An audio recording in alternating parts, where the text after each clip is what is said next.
Fresh off the Hartford, Connecticut Regional, we're back on the Yellhorn Podcast, a podcast about Pokemon TCG in the competitive light. I'm PJ, here with my lovely co-host, Zach. Zach, how are you doing? Yo, how's it going? I got back from Hartford, extended my trip to Montreal, and we're recording this Wednesday. Normally we go up around this time, so we're gonna be a little bit late this week, but we're gonna try to get an episode out per week, regardless of what's going on in the Pokemon community in our lives and whatever. But hopefully everyone's ready, because this episode's about to be a bit of a doozy.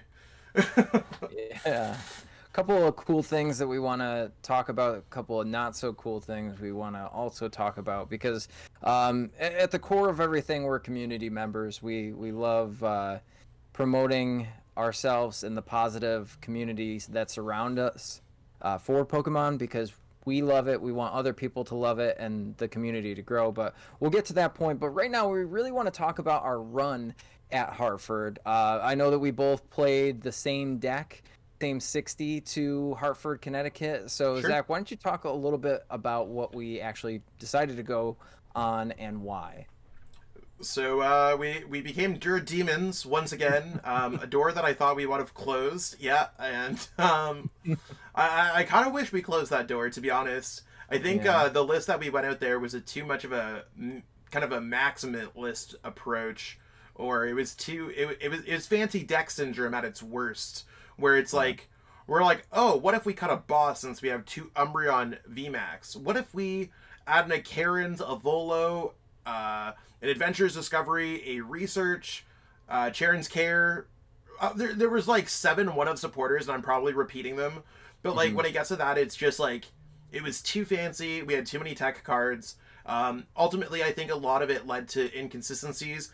However, I mean, LDF played a very similar list and made top 32, and Michelle played the exact same list and made around top 128. So not bad. I think that PJ and a few of us hit some variants, but it was a good fun day for the most part at the event. Which regionals? Hartford. I was about to say I just want to list them out. I'm about to say Charlotte, Knoxville, whatever. Too many regionals. I thought that was a really well run event. Yeah, honestly, probably the fastest, easiest run that I've seen from tournament organizers this entire season. Oh yeah. We didn't have a lunch break, but that was perfectly fine. I had enough time to get some snacks, come back. We were located in a pretty decent area, I would say. Lots of cool things to do, lots of really nice barbecue food, and I know, myself as a I don't vegan, know it's why. It's hard to find Hartford. barbecue food. Yeah, Hartford, Connecticut. Who knew? But yeah, we ended up doing the Dura Demon dance again. I think that the losses in day one for me were against these decks that we didn't expect to see at all. But the deck ran flawlessly for me, at least. Getting off the combo of the Halucha, the Alakazam, and then also the Choice Belt here on Arceus. It's really good. Um, And for me, it's one of those things where I just hit some really weird matchups. Like, I hit a Fusion Mew. The Fusion Mew, turn 1 Mellow Wetted me, absolutely destroyed me. I hit an Arc Dura Mirror that, like, it was just not going my way. And then I also hit a Gardevoir deck that just, like, Sky Seal Stone me and then knocked me out. So they won the game in 2 attacks, which is just yeah. stuff that I just don't think we normally have. So I mean, it could totally happen like that, but like I said, we could always look forward to the future, see exactly how it goes. I mean, I think for PJ and I, our next event is both NAIC.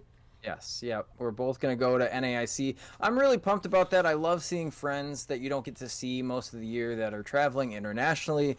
You get to see lots of really awesome Pokemon stuff that's there that you don't. So if you haven't traveled to an international event, and I think I'll be traveling with my family hopefully soon here as well. Sure. If but we will really be excited to see a lot of the Pokemon merchandise that you don't normally see anywhere else. I know the Pokemon Center does do the internationals pretty well there. So, uh, Yep. And I mean, I think what else is going on is there's just a whole bunch of like cool stuff going on at internationals. The thing that the thing that I kind of want to touch base on that sucks is, well, I don't know if it sucks. I'm gonna go with it sucks for some is the registration process of Yes. Yeah. what happened at NAIC. So Yeah. to everyone out there, majority of Shuffle Squad members got in to their respective game TCG. PJ unfortunately got into only VGC and is Yeah. only playing VGC to have something to do while they're at the events. Right. Yeah, so it was a little disheartening. You know, I was trying to compete there. I had a couple of close runs with day twos early on in the season. So this one I was really banking on for getting more points to get my CP up to qualify for Worlds. Obviously, running the Shuffle Squad and doing all the things I have at home. If you're watching this on YouTube, you could kind of see my son running around in the background. I mean, that's Happens. normal day-to-day stuff. But, you know, with all that being said, NAIC is a great area to accumulate points to get your Worlds invite. So it was a little sad to me to miss all three waves. We're still hoping that there is some openings for NAIC, and we'll switch over to TCG again and maybe just pull it through. Who knows? Because I feel like I've been on a pretty good run for the most part, playing against a lot of high-level players now. But we are going to experiment with VGC. If not, it seems like a really cool time to be getting into VGC and a lot of help, not only with the team, but external sources. So anybody out there, shout out to you that's reached out to me on Twitter and given me some insight on how to get better at VGC2. PJ is just going to win VGC, NAIC, get invite to Worlds, become the Right. next VGC monster. Yeah, it can happen. It can happen. But yeah, no, I just, to everyone who got in, I think NAIC is going to be sick. If you didn't get in, I think there might be a chance that you run other waves. I don't have any inside info, but I know at least for EUIC, they kind of added a last wave the week of. So if you didn't, I don't want to say there's not a chance, like there might be a chance.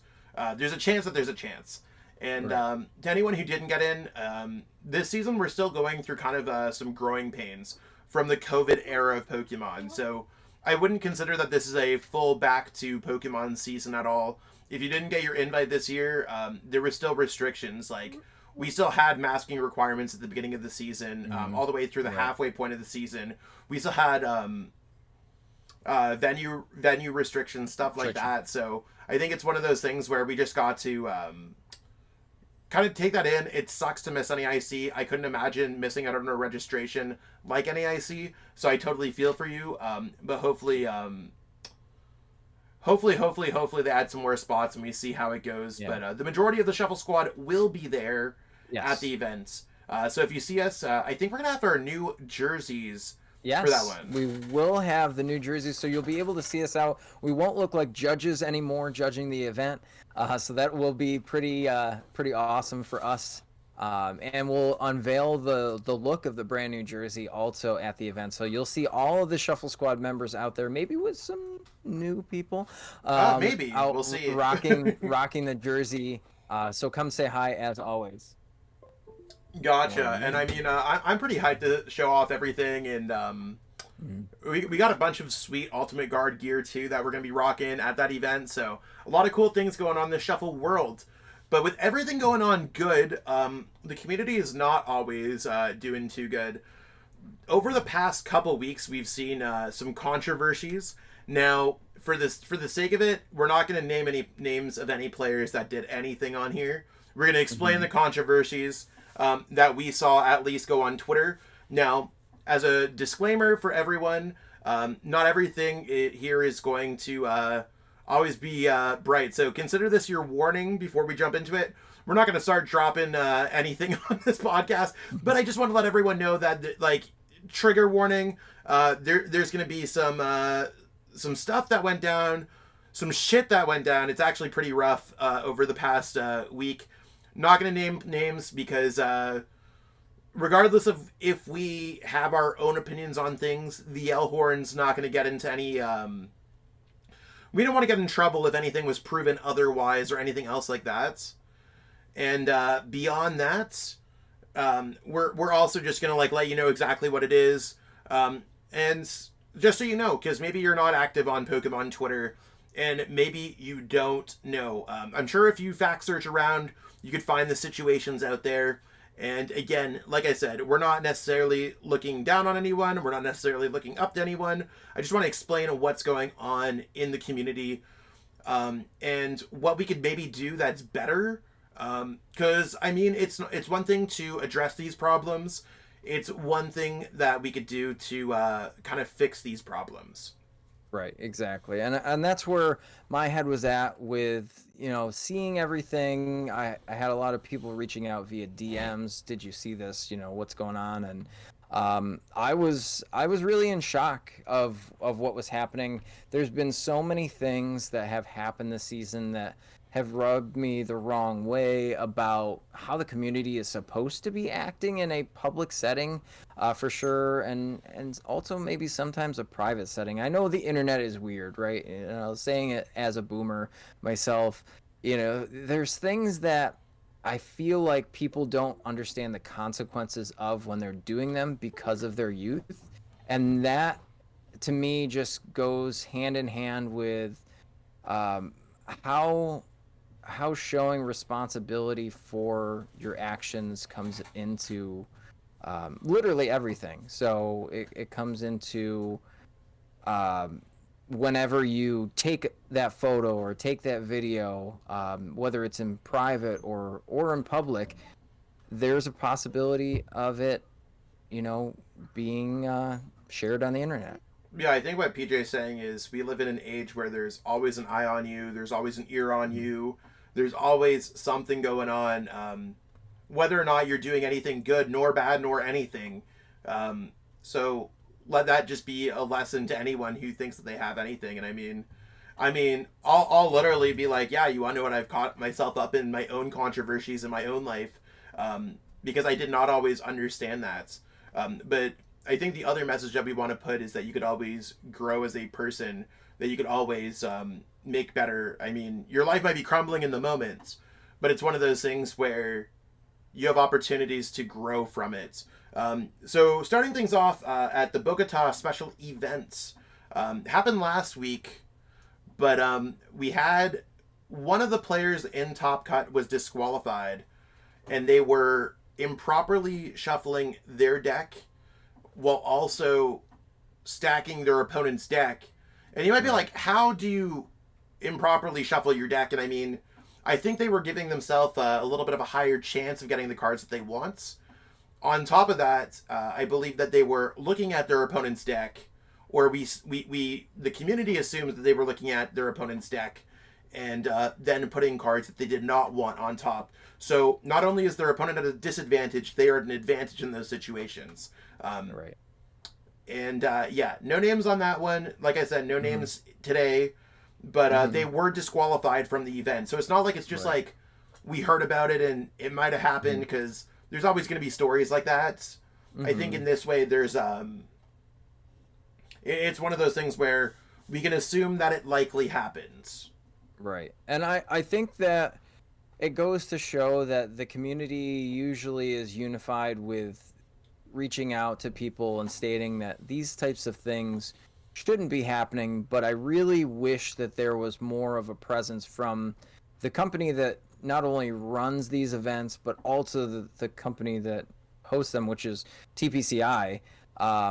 For any type of event, when these things are happening, I know that there's been some recourse in the past from companies here and there, but I really am looking for somebody to just get involved. I'm not looking for anybody to get banned.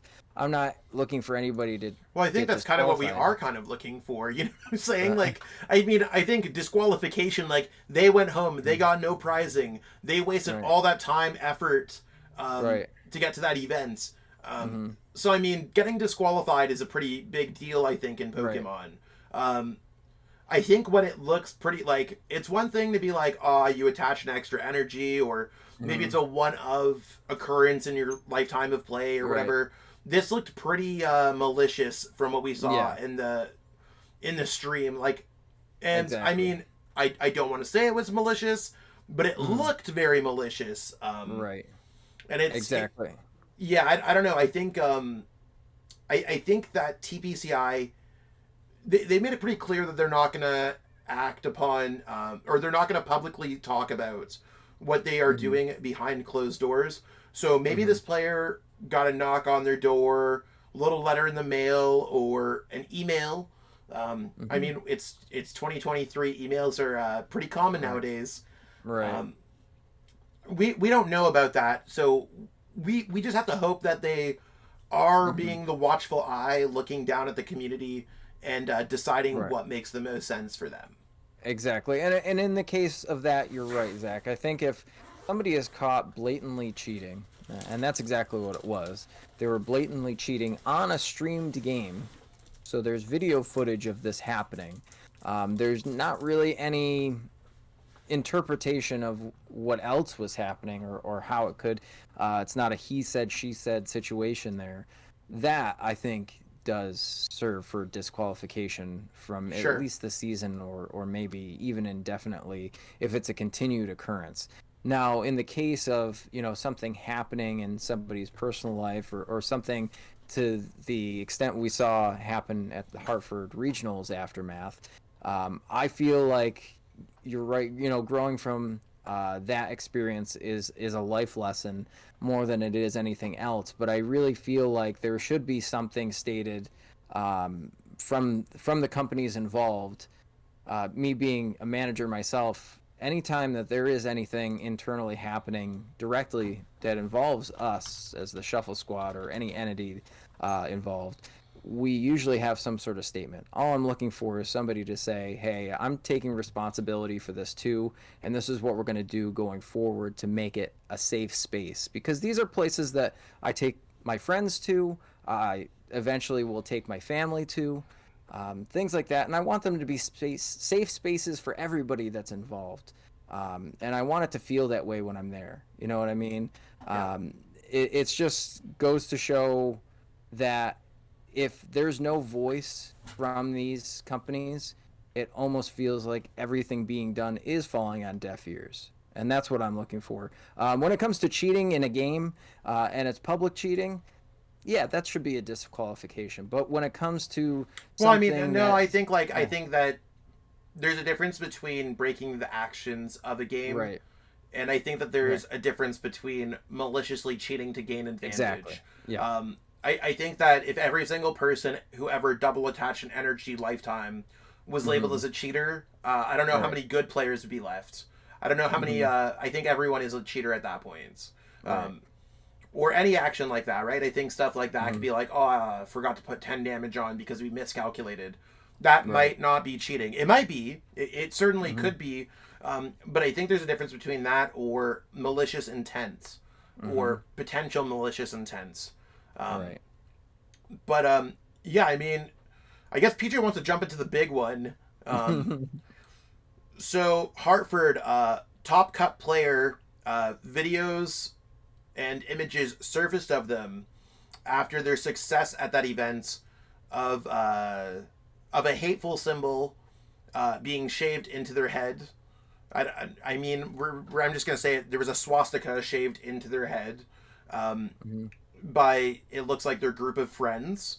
To anyone who wants to know exactly why that might be a bad thing, Google search is probably your best friend, but real talk, it's kind of a nationalist symbol that or was a nationalist symbol, but it's used was last used and is still currently used as a hateful way towards Jewish population. I think that's probably a fair way to say it, PJ. Yeah, I mean, pretty hateful there. Unfortunately, I think it's there are some other cultures I do want to say that might look at that symbol differently, but it's pretty much the symbol of hate towards specific people, and that kind of sucks that we saw that video. I know I myself was not impressed, nor I'm not a fan of seeing that stuff on anyone, considering I know who that person is. Kind of outside of the game, I found that was a little bit shocking. I don't know, PJ, what are your thoughts?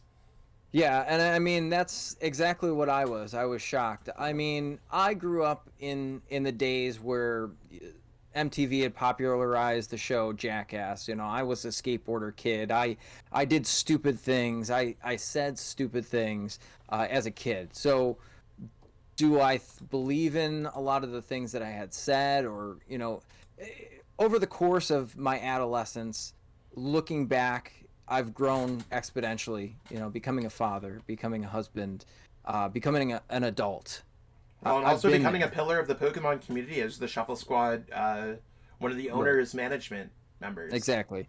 There is not a point in my life that I would ever be okay with reliving anything that I've said. And I really don't think I ever have said anything directly hateful to a group of human beings. And Sure.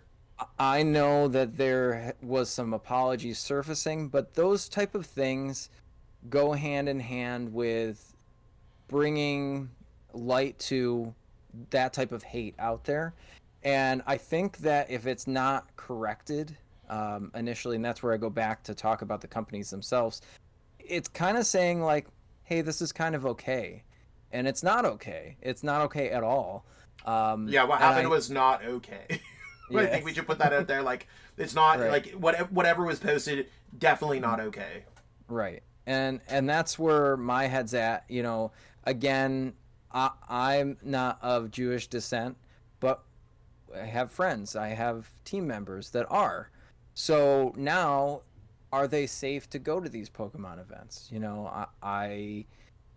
I just think about so many things that could be involved. I mean, if we even look at, there's other controversies surrounding LGBTQ members being stalked at that event as well. Yeah, I mean that's Um, one thing. Let's kind of jump into that.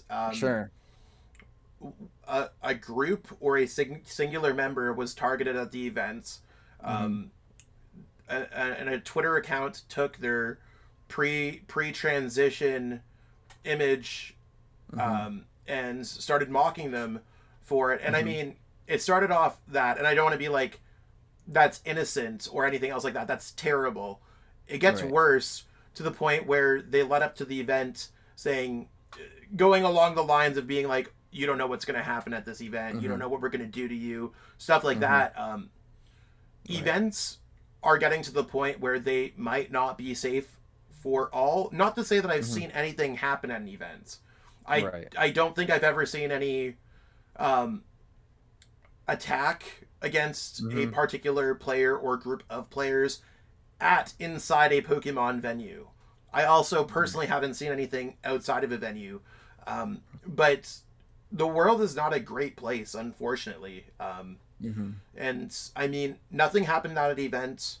I think they might have some leads on who may have done it, Hmm. based off what they said on Twitter. But I mean, between the hate symbol and targeting a group of LGBTQ players and a Hmm. particular player in question,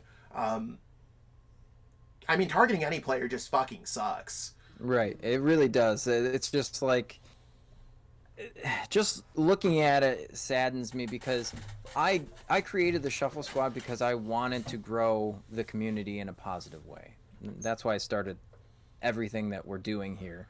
And seeing it grow has been amazing, but with growth also comes the the seedlings of hate here, because It's I fair. think that going into the next season we'll almost double in size, and that's my thoughts going forward. So if we're not taking care of an issue before it gets any bigger, it will.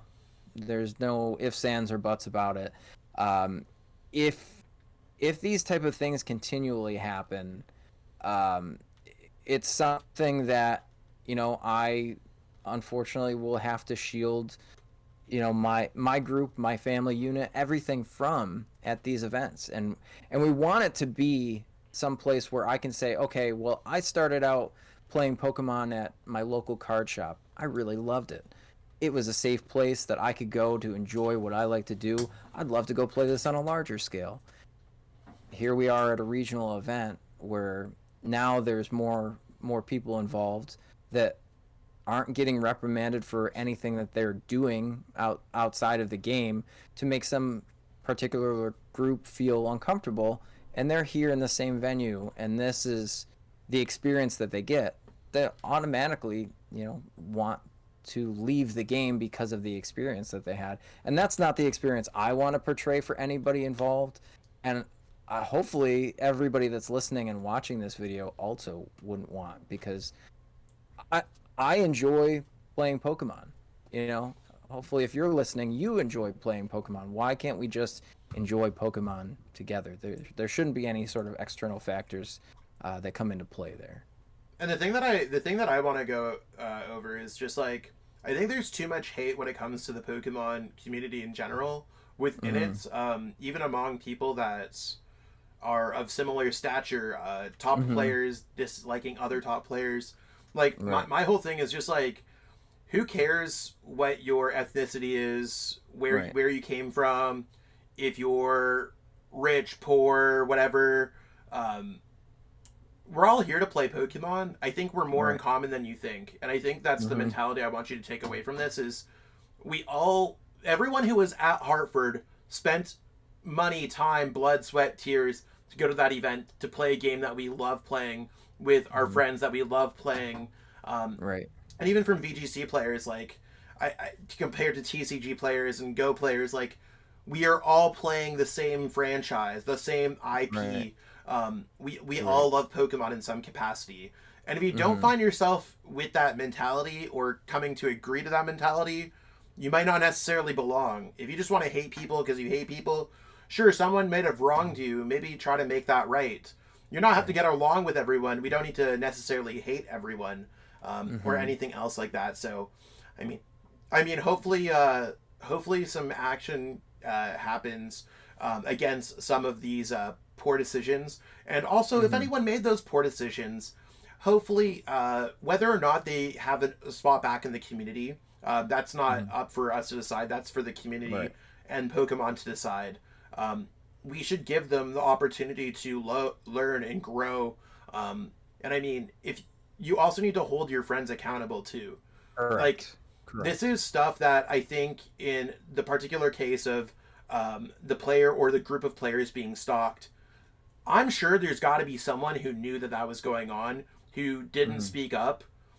And at that point, I think you're guilty by guilty by association. I think you could have stopped that. Speak up when you see something wrong. And if you say something wrong, or if you hear someone say it, call out your friends then and there. Let's stop hate at the source. Yeah. I mean, Zach, you and I have been friends for years now, too. And, I mean, we've both caught ourselves up in the heat of the moment, when something's We'll say something wrong us. to each other and be like, hey, that wasn't cool. And you're like, you want to know what? That was not cool. Right. Exactly. We're not asking everyone to be perfect, and we're not also asking me like, yeah, that's not cool. Shrug your shoulders. Don't say it again. But I think there's growth and opportunities for everyone to learn and take from these situations. Exactly. If you see your friends about to make a dangerous mistake, I bet that player who had that symbol shaved into their head wish they had a friend that said, what the fuck? Exactly. I think that's literally the only thing that need to be happening. Being like, why is someone recording this? First and foremost, that's not cool. Second off, why are you letting this happen to you? Right. Like, and three, like, why am I even here? If that's your group of friends, reconsider your group of friends.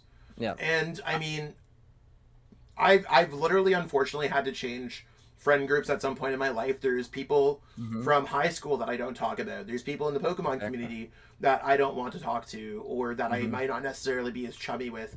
I think there's things where holding people accountable is cool. You're not always going to be perfect, but realizing that people make mistakes, people can change, holding your friends accountable, stuff like that does go a long way.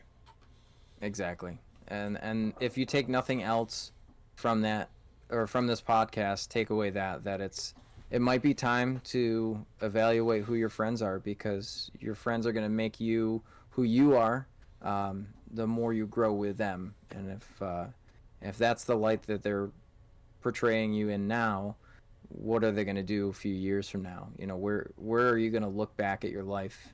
Exactly. Where does this grow into? Right.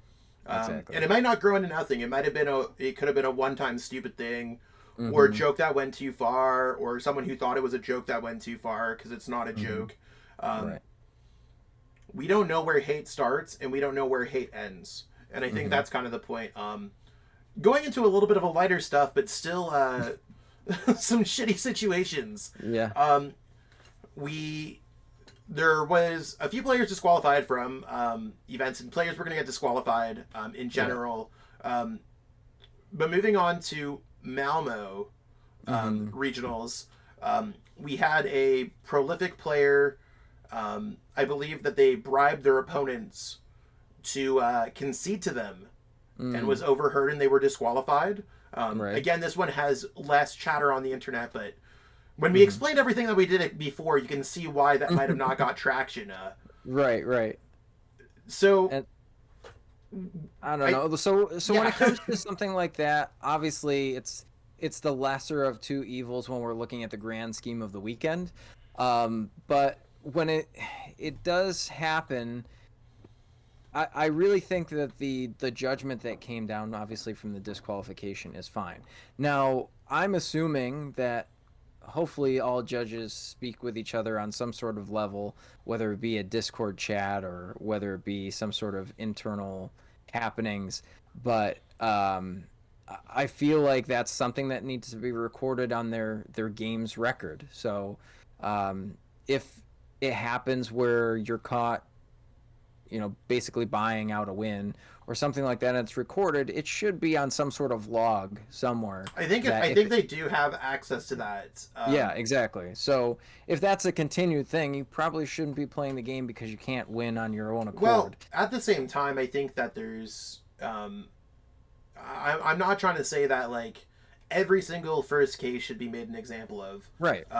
But when there are people who are taken out of the game, Hmm. banned from the game for the same thing, I think it needs to be kind of equal. Hmm. There should be punishments, I think, listed that equal bans. Because we know what equals a disqualification. We Hmm. know it's a double prize card penalty. Right. Bans are kind of this beyond gray area, and I mean, I think it should make sense. Hmm. I don't think anyone should be. I don't want to say I don't think anyone should be banned indefinitely on their first thing, nor do Right. I think that the player in question should be banned. I actually don't even know how I feel about it. I just wanted to bring it up. Like, the whole thing is, we're getting towards the end of the season. There's a lot of Hmm. pressure. Right. You are allowed to scoop to your opponent for any reason. I Hmm. do want to put that out there. Right. You're allowed to scoop.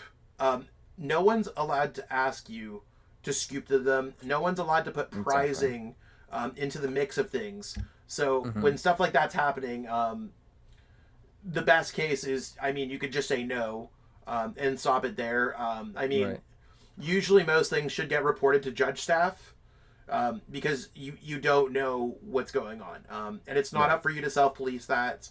It's and I mean by you saying no, you're almost like with that knowledge, you should almost say something about it. It's the way that I say it. Like I don't want to get in trouble because I didn't say no. So Right. that's usually like my thing. When in doubt, call a judge. Um, Exactly. And the judges are there for a reason. So if you feel like something is happening that shouldn't be happening, it's always safer to contact a judge and have them come over to evaluate the situation. So, exactly. Um, so what's the last one, uh, PJ? We have one more well, that. well. Speaking of Judge actually fell out of some deck lists. We can kind of move over No, no, no, to. no. There was one more Well, controversy, PJ. there was another controversy. I think I You missed didn't this see the one. prize switching of Oh, prize I'm sorry. cards. I'm sorry. Let's Yeah, we'll you can't backtrack. just like forget it. You're like moving on about like what went on with deck list or anything else like that. It's okay, PJ. Yeah, It's been a week in the it community, and it's been a week for sure. So yeah, I mean, as far as the the the switch heard around the world here, that was also something that I think that a disqualification for the event was warranted for. If you didn't catch it, there is video circulating around. In which there are two prize cards left for one of the players. Um, the opponent is distracted The player looks at their prize card. It's not the prize card they need to win the game, puts it back down. And now, mind you, that this is on a prize camera from underneath the So table. we can see this all happen. Like, it looks Yeah. like what PJ's is saying is exactly what we all saw. Right. And they put it back down. They pick up the other prize card, which enables them to win the game. So, Yep. and that's. So yeah, that's I mean, when in doubt, if you reveal one of your next cards in any capacity, call a judge because it's not up to yourself to self-police that. Right. If you're maliciously trying to gain an advantage by looking at your next card, prize cards, whatever like that, that is against the rules of the game. It's considered malicious cheating. So it's one thing being like, oh, I revealed my second prize card. That's my bad. Call the judge. It's another thing to be like, I'm going to slide it back, and then I'm going to pick it up. So, again, calling the judge on things like that, if you hear things like that from your friends after the game, be like, guess what I just did? Maybe reporting that to event staff, because that player probably shouldn't be in your circle. More stuff like that, right? So Right. Exactly. And that's something that I think all players should be involved in keeping track of what's happening in the game. I know, obviously, just like you were saying earlier, Zach, pressures get high towards the end of the season, especially in these longer tournaments with more and more people that we're seeing. It's definitely difficult to keep track of everything, but you definitely want to try to keep the game played correctly throughout the entire round. And if you are unsure, back to that, contacting a judge for sure. Sure. So, I mean, I think in terms of all that, we could all be better as a community. Probably went over that, and I don't want to beat this topic down. We hit a low point. Let's continue to grow from here. Stuff like that. Exactly. We got a long road to get to Worlds in Japan here, and let's make it a positive road to get there. Sure. So Fusion Mew won both events, or both regionals this weekend. What are your thoughts on Fusion Mew? I was very surprised because during the last podcast we kind of shit on Mew a little bit, and we said some not nice things, that there were too many dark attackers, and maybe there was too many dark attackers when we took the lists that were normally being played out on the field, which were Judgment Mew, the DTE, the Path to the Peak builds. Fusion Mew surprised me. I did write an article on our Patreon too, because Deoxys is really good, and I didn't realize how good it was. And the more and more I thought about the meta, because there's all these ramp decks, Lost Zone's ramping their Lost Zone, Guardies ramping up their Pokemon and energy cards, and Arc is just trying to get that Starbirth turn 2 every time. So now if you put Fusion Mew back in the mix, with those decks being the heavier side of what we saw in the meta, and it just being able to take that turn 1 donk with Meloetta when it went second, I mean, there's just so much power behind it. And I see a world where we're going to have to worry more and more about Fusion Mew, because there are going to be more and more ramp decks as we see the EXs come out. I don't know if Spiritomb in the next set is going to change things, but for now, heading into these next few regionals before NAIC, I really think that Mew as the Fusion build is a force to be reckoned with. Sure. I mean, I think it's going to have its time in the driver's seat of the metagame for a little bit, because it does do quite well against those Arc Dura decks and some of the slower decks in the format. However, I think some of the lists get destroyed by a Lost Zone box. So, I mean, keep that in mind as you kind of go through there, see exactly what's going on. It's it might not always be Lost Zone box. Could be okay against it, kind of, but we'll have to see. I think now it's probably a solid call for League Cups.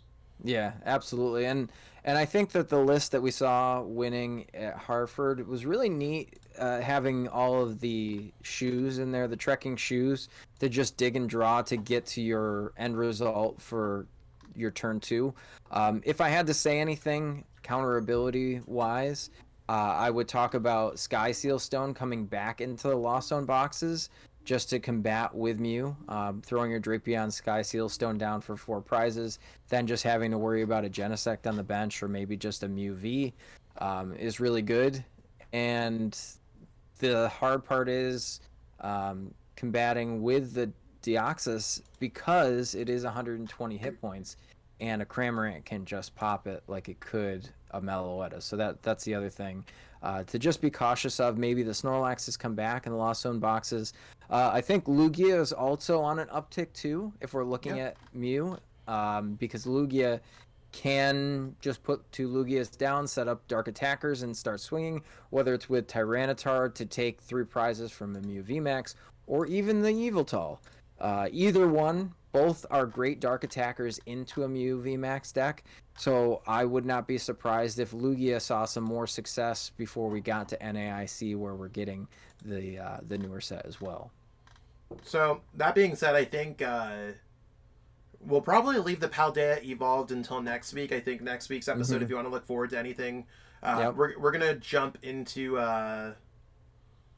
some new decks, some new cards. Yeah. Pre-release is going to be that week as well.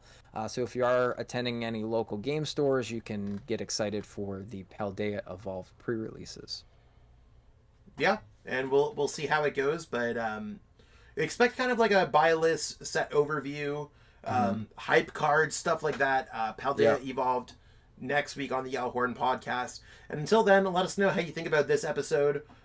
We're available for download on and listening on all major podcasting platforms, YouTube, and all that great stuff. So hopefully you all enjoyed. Hopefully we all learned a thing or two from this episode, and we'll catch up with you later on next week. All right, take it easy, everybody. This was the Yellowhorn podcast, a competitive Pokemon TCG podcast. The Shuffle Squad is proudly sponsored by Ultimate Guard. Ultimate Guard provides premium protection for your cards. If you need anything from sleeves to deck boxes, then Ultimate Guard has you covered.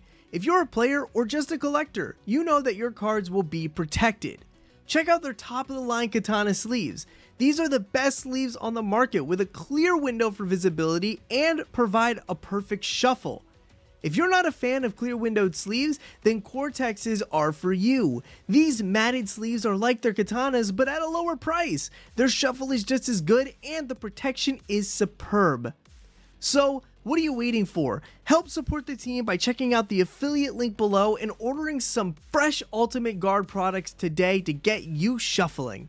The Shuffle Squad is proudly sponsored by Atlas Collectibles, the best place to buy any trading card game product online. Visit atlastcg.com and at the checkout screen, make sure to use code TSS12 to save an unbeatable 12% off your entire order. Atlas Collectibles will ship your product anywhere in the world, so make sure you're taking advantage of the 12% savings with TSS12. And if Pokemon is not your thing, don't worry. Go to atlastcg.com and see all the other amazing trading card game products they have there to offer. The Shuffle Squad is partnered with PTCGO Store to provide our community with the best access to Pokemon TCG codes. They have codes available 24/7, instant email delivery, and you can save 5% off by using code TSS5. If you're a YouTube member or Patreon supporter, you'll have access to a special code that gets you 10% off. So what are you waiting for? Use code TSS5 today and save 5% on your next order of codes on any codes available at ptcgostore.com. Are you trying to be the best like no one ever was? Now is your time.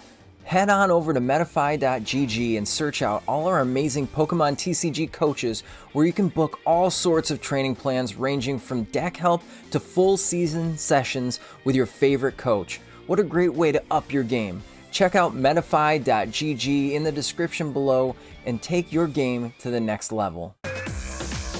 Challenge yourself against trainers from around the world to compete for the biggest online prizing yet. Are you ready for an unbelievable tournament unlike anything else you've ever seen before? The Shuffle Squad is proud to announce our newest tournament series, the Late Night Event, with an amazing grand prize that's bound to have you excited. Players can compete via play.limitless.tcg.com's online tournament platform every Tuesday to get a chance to earn weekly prizes. And every week, your placement in the tournament is tallied by points based on your best finishes to earn your rank for the Late Night Invitational event. The series will be conducted starting February 7th of 2023 and carry all the way through to the Invitational on July 9th of 2023, where the top players will be rewarded the grand prizing. And the grand prize is a signed jersey and photo op with the entire Shuffle Squad, as well as a fully paid trip to the Pokemon World Championships in Yokohama, Japan. This includes hotel and airfare, whether you're a player or a spectator. Don't forget to check out all the live coverage on our YouTube and Twitch channel of the top cuts of these events for every week. And subscribe so you can get notified where to watch the Late Night Events Invitational brought to you by the Shuffle Squad. Now get out there and start winning. We'll see you in Japan.